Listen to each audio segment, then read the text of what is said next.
Hello there, my name is Victoria Kennefick, and on behalf of Listowel Writers Week and the Young Adult Book Festival, I'm delighted to welcome you to this virtual event on the art of the speech with the wonderful Kevin McDermott. Kevin is an educator, he is a writer, he's a documentary maker, he is a writer in residence, and he's written and edited a number of English textbooks which you may have used in the past. So he is somebody who is very familiar with the art of speech writing and with all the tips and tricks that you might be able to incorporate into your own writing. The theme, Kevin, of this year's Listowel Writers Week is hope.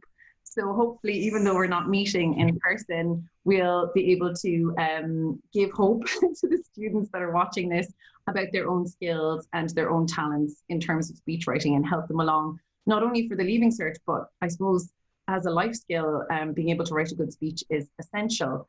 So I suppose the first question I'm going to ask is as a teacher, and that really is, I suppose, where do the speeches appear in the Leaving Cert? How many marks are they? You know, what is, you know, will it come up, I suppose, in some way, shape or form? What are the odds?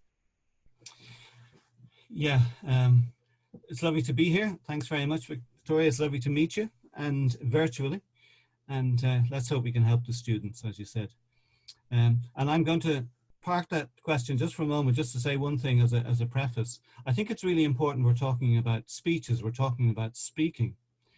One of the things I think I say to nearly all the young writers I work with is that all of them are full of language, and that when they come into school or when they come to meet their friends, they don't even have to think about what they're going to say. They just speak spontaneously and they find the words.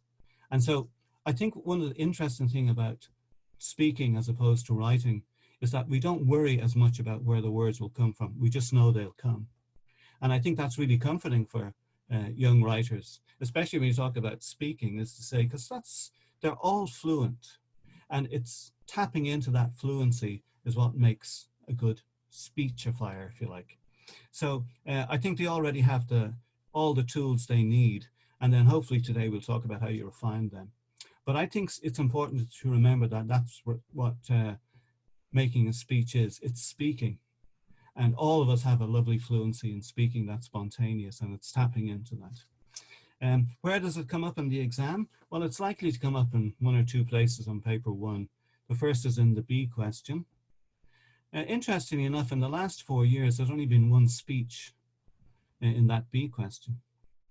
And that it carries about 50 marks. You probably have about 35 minutes to spend on it.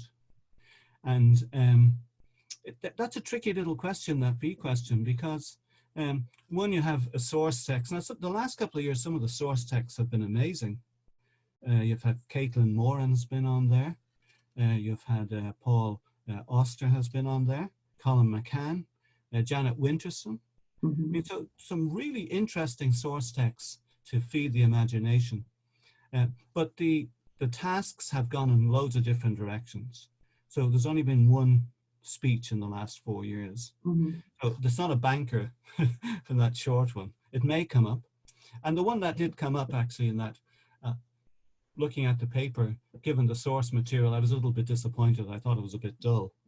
And I think sometimes to make a good speech, you need to be animated by the task, and you need to really want to say something.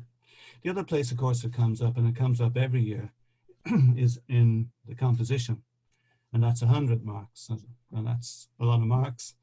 That's half your marks for that paper, and you probably have about 80 minutes or so to do that. So that does give you time to think, it does give you time to plan, it gives you a little time to edit, and rough work is really important when you're doing, especially if you're doing speechifying. So yeah, that's where they come up, the B paper, the B question, or in the compositions. Really interesting things you said there, Kevin, was obviously that the source texts are so interesting. And I always feel with my students, who are wonderful, by the way, that they don't necessarily use the source text as much as they could, because I suppose we call it creative modeling, but it's actually what all writers do, is that we learn from writers that we've read. And that there is a whole wealth of knowledge and eloquence and fluidity, as you talked about there, on the paper in front of them. And it's about maybe being more aware, as you suggested, of what these writers are saying, even words they're using, and picking those out and including them. And the other thing is rough work. If you wouldn't mind maybe talking a little bit more about that, because from a teaching perspective, certainly, and maybe the students that are listening maybe can relate to this, they're doing their homework, they're writing a speech, they have an idea of what they want to say, and they write it down and they give it up to me. And sometimes they have admitted, write, the plan afterwards. So, how would you, I suppose there are lots of different types of people, lots of different types of writer, and some people who are, like to plan, and some people who are, I suppose, what we would call pantsers, in that they like to write by the seat of their pants. Is there any kind of happy medium in terms of an exam situation that you can see, or what would you recommend to students who are struggling with that? Yeah, I think you find, broadly, you find some students who like to plan very carefully and are meticulous and are afraid to put pen to paper unless they have the plan. Mm-hmm. And they go about the composing task in a very methodical way. And sometimes when I'm working with young writers who've developed that practice, I try to encourage them to loosen up a little bit, mm-hmm. and to do focused free writing for maybe 4 minutes, where the pen doesn't come up off the page, and they're writing as fast as they can, to the degree that it's almost illegible, but they're really just trying to get the excitement of their ideas out on the page. And then to bring that methodical approach to editing and working on that, but to trying to capture the sense of excitement. I mean, I think that the thing I'd say about any writing, whether it's you go for the speech, or whether you go for the discursive essay or the short story, is that you should respond to the task that excites you the most, or the subject matter that excites you the most. I think sometimes some students go into the exam and they have a set genre in their mind. I'm definitely going to do the short story. But then the short story that presents itself maybe isn't that appetizing, or it has so many qualifications in it that you're not sure how you can get your head around it. But then you might see something else on the paper that really excites you. And I think you go with the bit that really excites you. Because as an examiner, when you're reading students' work, the thing you want to see is something, a bit of spark, a spark of personality, a spark of imagination. And I think you'll know this as a writer, Victoria, that when something really grabs your attention and grabs your interest, and you start to write, the writing becomes unself-conscious. You just start writing, and you're so engaged by it that you get into a free flow. And I think when you see that in a young writer, you get excited by it. So I think the key, although we're going to be talking about writing speeches and some of the tricks that you can do, I don't think you should deploy those tricks unless the subject matter of the speech is something that really interests you, because otherwise it becomes an empty exercise. Mm-hmm. And so, like all the speeches, I absolutely love, and I still go back to Barack Obama, Yes We Can, in 2004. I'll go back to 63 to Martin Luther King's I Have a Dream. That's an amazing speech. But it's got so much heart, it's got so much emotion, it's got so much sense of burning injustice that he wants. And all that passion and emotion is beautifully contained. Mm-hmm. And it's really poetic. Mm-hmm. But I think the starting point, those speeches are memorable because they have passion and they've something really important to say. So I think that's, if you can on an exam paper, find something that ignites you and say, I want to write about this. Yeah. I think that's the task you go for. And you brought up a really interesting point, Kevin, about fear, particularly among those students who maybe are so meticulous and want everything to be perfect and in a certain order. And maybe the students who are like, oh, it'll do, and everything in between. A lot of, I suppose, what they put down on the page is maybe edited before it gets there because of this fear of being wrong, or that it isn't going to be right, or even letting that passion and that part of their personality come out is in some way wrong. And I think we as teachers, and apologies to all the wonderful teachers who are listening in, you know, we might do students a disservice in focusing on all of, obviously, the PCLM, which is incredibly important in terms of this Leaving Cert exam. But then as a corrector, when you're, and we both probably corrected, you're reading 200 scripts and you come across one that mightn't be perfect in terms of spelling, it mightn't be perfect in terms of punctuation or paragraphs, but my goodness, it blows your socks off because it's so passionate and so original, and you can see that person. It's not a number, it's a real person. So I think that's a hugely important thing to focus on, that, you know, feel the fear and do it anyway. And if there's an essay on the paper that really grabs you, or if it's a speech, you know, I know speeches on sports sometimes come up, where speeches to classmates and so on, like that would leave me cold as somebody who was trying to come up with a composition, but yet maybe a speech to a group of young people about something else might really grab me. So I think that's a really, really valid and important point that students would do well to pay attention to, and just to try and somehow override that fear. Do you have any tips about that? You spoke about free writing, actually, Kevin. Maybe you could just give us a little bit more detail about how that works, and maybe how students might practice it even at home. Yeah, well, it's one of my favorite ways of encouraging students to just find out what's inside them, if you like, in terms of the language. And so if a student is preparing and they're thinking about and they're looking over past papers and they're looking at tasks that they think that's an exciting task, I'll try that, and they do a lot of thinking about it. So when their thinking is done and their jotting is done, they just commit to writing for anywhere from between 4 to 7 minutes on the subject matter. Just like, for example, if you took something like, I have a dream, just took that phrase, which is so resonant. So you take a phrase that's really resonant with you, and you've thought about, well, say you found a task where you talk about the dreams of young people today. You're making a speech to a conference, and we're in a time of pandemic, and so what are the dreams of young people today? And you just take that phrase as a lead in, I have a dream, and simply you put your pen on the paper and you don't take it off for 5 to 7 minutes, or 4 to 7 minutes, and you just try to let every free association come that's bouncing off that idea, I have a dream, dreams of young people today, and you just see where your pen takes you. You don't censor yourself, you don't try to pre-plan it, you just go. It's purposeful writing, but it's not planned writing. So it's purposeful free writing. And I think sometimes young writers, if they commit to it, and if they don't keep interrupting themselves, if they just let it flow, they'll be surprised at how much richness is in the language that they have access to without even realizing it. Mm-hmm. And sometimes you might just get a beautiful phrase will come out of that, or a chain of ideas that you hadn't quite thought about before. And then the editing and the working on. But what often happens as well is that you get lovely runs of beautifully coherent, fluent ideas in that. Mm-hmm. And in some ways, it's a way of not getting in the way of your own best instincts about writing. So I think if some of our students were to practice that, they might be surprised.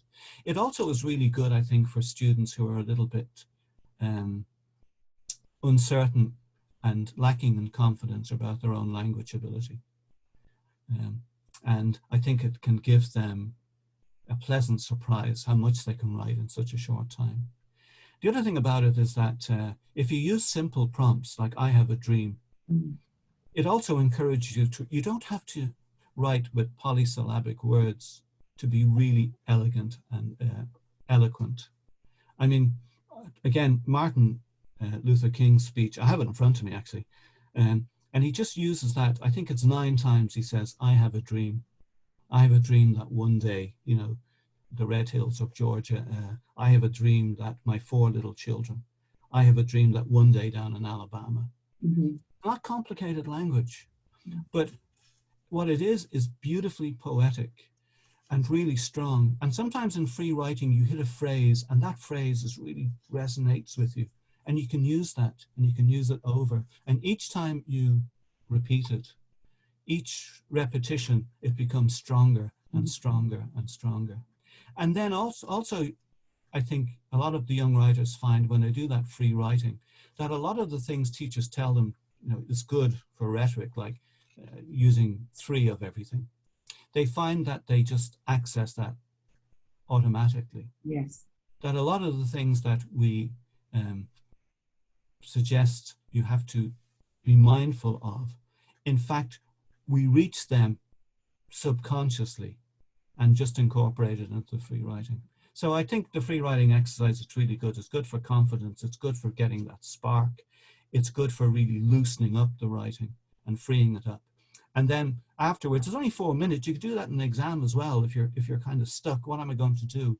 It'll help just get into the flow of the exam. And then you start planning, and then you start thinking about all the other things that you should when you're talking about a speech. But you find your voice. You mentioned there, sometimes you get a task and you're addressing a youth conference on something like sport. Yeah. And you're saying that I might find that difficult to do. I think it's always really important that you personalize the audience you're talking to in your mind.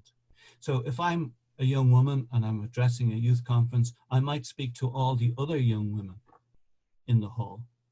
I was reading Alexandria Ocasio-Cortez's riposte to Ted Yoho, which you can get online. And she really speaks to other young women and to other women. And the line that she has about, because you're a father doesn't make you a decent man. She says, and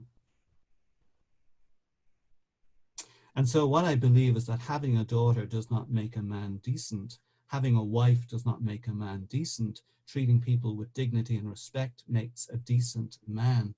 And then she talks about all the women who have suffered from abuse from men.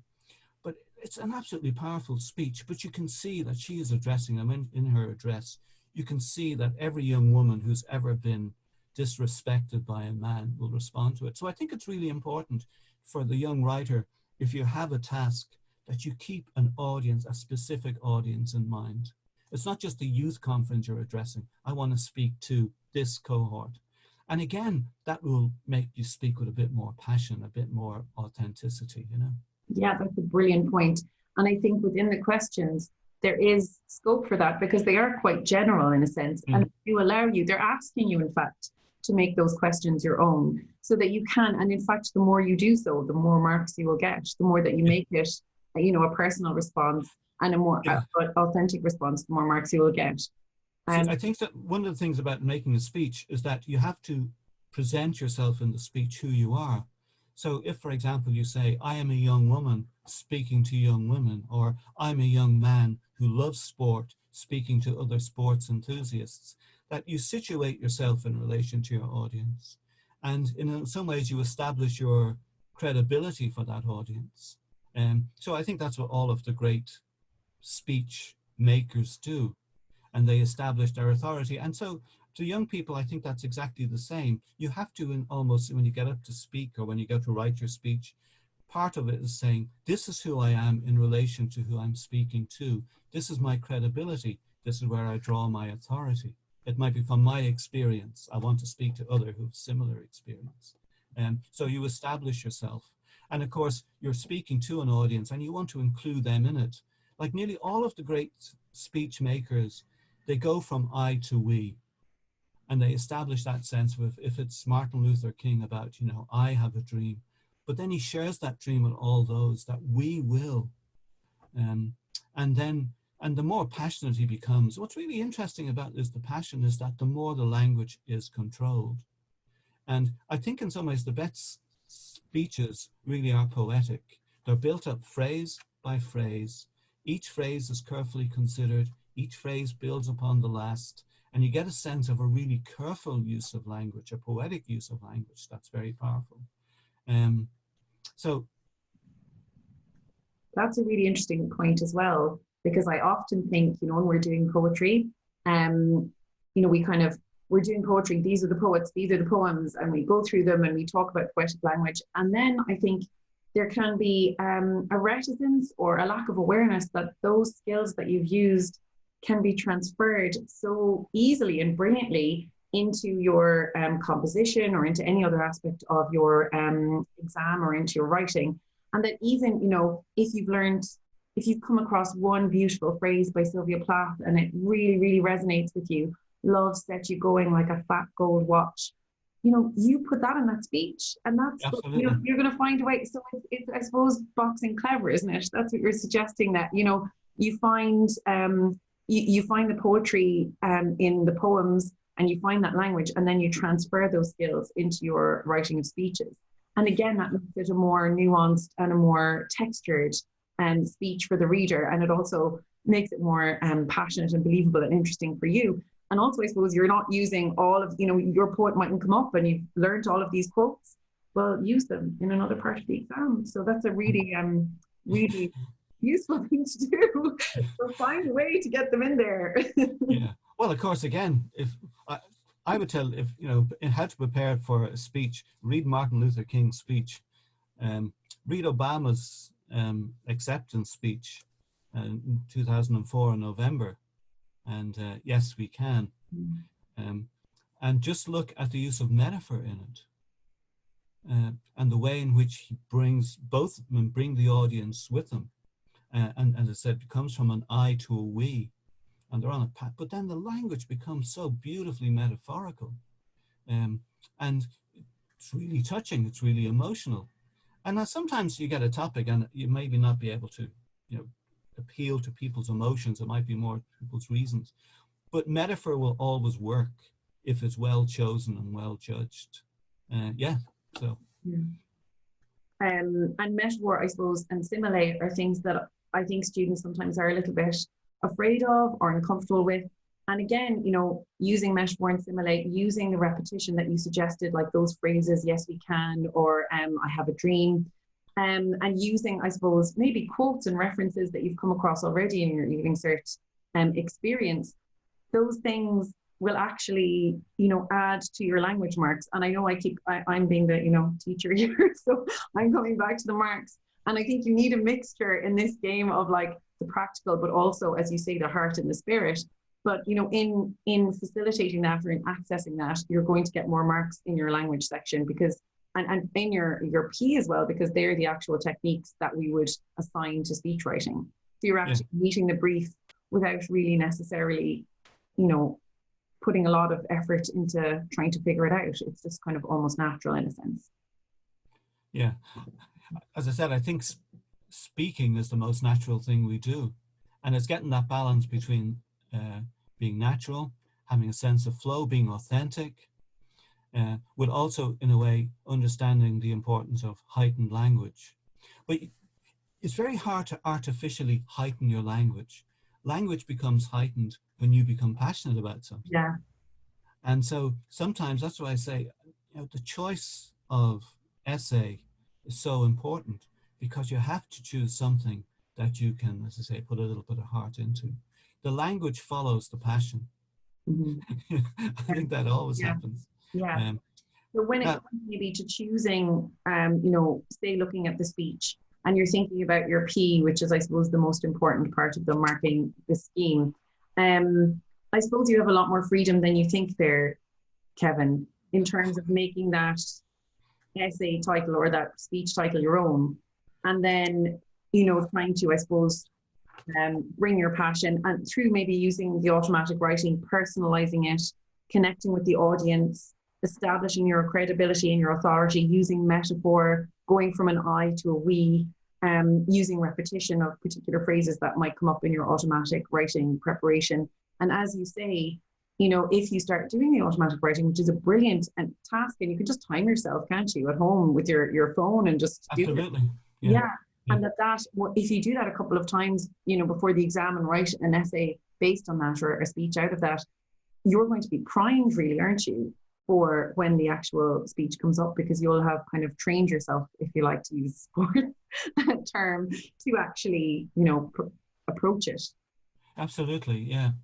I was looking at the 2019 paper, and the speech question was, write a speech to be broadcast online for or against emotion. We are a self-obsessed generation. And when I was thinking about that, just on the topic that you really are free to make that your own, it's very open. And in some ways, sometimes the speeches are more open than some of the other tasks. So it does give you more scope. But I was thinking of Greta Thunberg. And I did think, what would Greta Thunberg say to that prompt? And, you know, when she gave one of her speeches where she said to politicians, I do not forgive you, which is an extraordinarily powerful statement for a young woman to say to her elders and to the older generation. And speaking, putting that into, we do not forgive you for the mess you have made and for the problems you have left us in and for the state of the planet. So when I was looking at that, you know, we are a self-obsessed generation. I thought, wow, there's great scope to take that on with real passion and to do it in the way that Greta Thunberg does, which is to say, no, I resent that accusation coming from such a self-satisfied generation. Mm-hmm. And so sometimes, again, looking at something and thinking of who are the role models that you really admire from your own generation, and what would they say to that? So I think sometimes if you stand back from an essay, and you have a chance when you're looking at past exam papers, and so if you're not sure what your immediate response is, you just say to yourself, well, you know, whoever your hero is, what would Greta Thunberg say to that? And that might help you find a way in. And so, and then you might have, I mean, I think it's also worth looking at some of her speeches. They tend to be short, but there are some absolutely, just as in Martin Luther King, I Have a Dream, there are some brilliant phrases in her speeches that I think you could draw out and have extraordinarily strong resonance, like, I do not forgive you.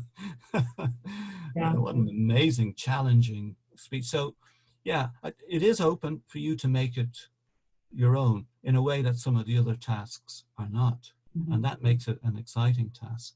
And then, as I said, if you can't immediately respond to it, think of what your hero might say. What would Alexandria Ocasio-Cortez say in response to that?